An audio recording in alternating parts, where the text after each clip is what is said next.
Today I'm going to show you a rule I developed that has helped my students as well as myself create good, interesting arrangements. And I guarantee it'll help you take any loop and turn it into a lush, dreamy arrangement and composition. And this is the 8-bar rule. In the DAW, we can see our timeline is numbered, and these numbers are referring to bars. So this would be 1 bar of time, this would be 2 bars of time, this would be 3, and this would be 4 bars of time. In music, a bar is simply referring to some amount of musical time. The standard length for a melody in modern electronic pop and hip-hop music is 4 bars long. I'm going to give us a nice melody and drum loop so we can start talking about the 8-bar rule.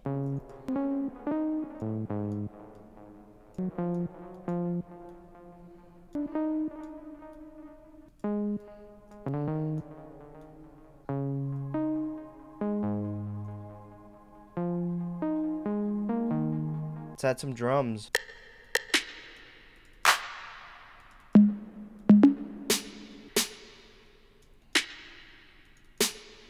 Kick time.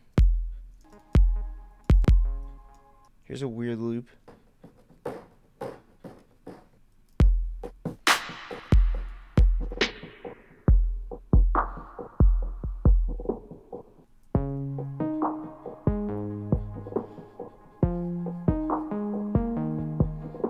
So here we have a 4-bar loop, and it's at this point when most beginner producers have no idea what to do next. How do you make a song? How do you take this loop and make a song? Even I psych myself out sometimes, and I'm like, what am I doing here? I have no idea how to arrange a song now. And then I remember that I have the 8-bar rule. This rule is so cool because it not only forces you to arrange your loop into an arrangement, but it also forces you to keep your arrangement interesting and exciting. And that's what this is all about. So how this rule works is that for every 8 bars of our song, something about the song has to change, develop, or progress. I'm going to take my loop and duplicate it so that we are now 8 bars long. Let's go ahead and duplicate everything again so that we're 16 bars long. So notice now, our arrangement does not change for 16 bars. And listeners are most likely to expect your song to change after 8 bars or roughly 2 loops of your main melody. So that would be this point right here.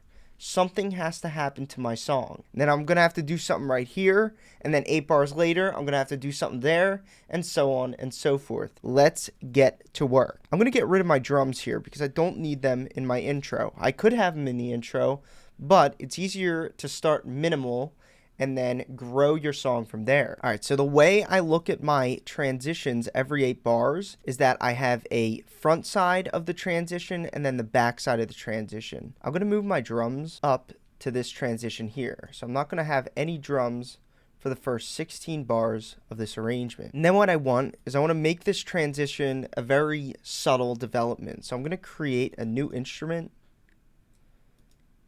and I'm going to layer my melody with a nice soft pad. Let's grab XFER Serum. I'm going to take a saw wave, stuff up some unison, turn on the filter. I'll make it a tight filter, and then I'm going to turn on some reverb and delay. Let's go ahead and make our pad melody. These pads are going to be the chords of the song. So we'll have a C sharp chord, a G sharp, an F, and a D sharp. Let's take these root notes, create the 5th, and then add the thirds.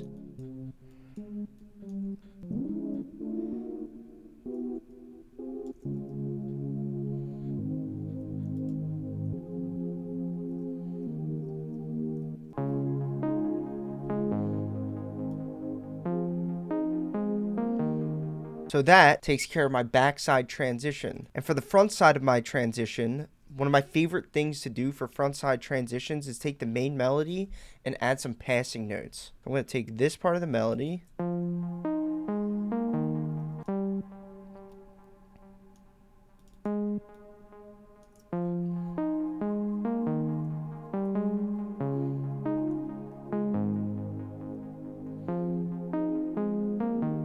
I don't know about you guys, but I think that was hot. The best part about the 8-bar rule is that it never ends. We can practice this for the entire arrangement. Let's move forward 8 bars for when the drums come in. This is going to be a heavier dynamic shift in the song. So we had a subtle shift here, and here I'm going to bring in the drums, and I'm also going to bring in a bass line. Here's a pro tip. When you're arranging your track, you want a good mix of subtle transitions and heavier transitions. This creates varying dynamics and changes throughout your track, and listeners love dynamics. I'm going to supplement those drums with a nice respace. I have another instance of XFER Serum loaded up now, and I'm just going to take the bottom notes of the chords and use that as my bass line. And then we'll get this sound.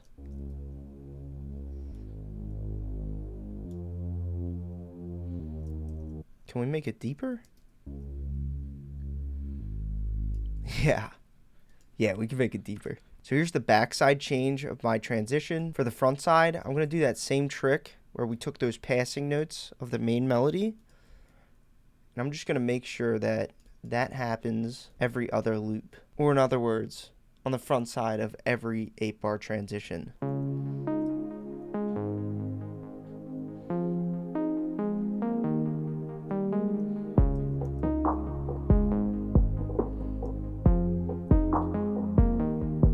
All right, 8 more bars. Let's go. I'm going to take what we have here, duplicate it there, and I'm going to get rid of the drums. The cool part about composition is that in order to keep your composition fun and exciting, it does not mean you have to keep adding stuff. Sometimes the better move is to take instruments out of the arrangement, and that also helps increase the dynamics and the movement of your arrangement. Okay, so right here, our main melody is getting a little stale because now it's been going for 32 bars. So it's at this point of the arrangement where I'm gonna start to want to develop a new melody and phase the main melody out. So what I'm going to do is I'm going to do it secretly with some automation. I'm going to take the front side of our transition here and open our lead up so that we can phase it out in the build up.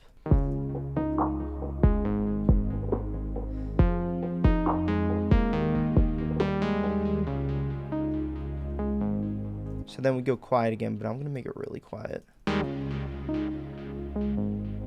Alright guys, using the 8-bar rule, I went ahead and created the next section of our song, which is the build-up. The build-up is one of the biggest transitions of a song because it's when the song gets ready to go into the chorus. So you're going to hear a big shift in energy from the part of the song that we've been working on in this video into that build-up. We have a new melody, new drum line, and new chords that come in. Let's go ahead and give it a listen.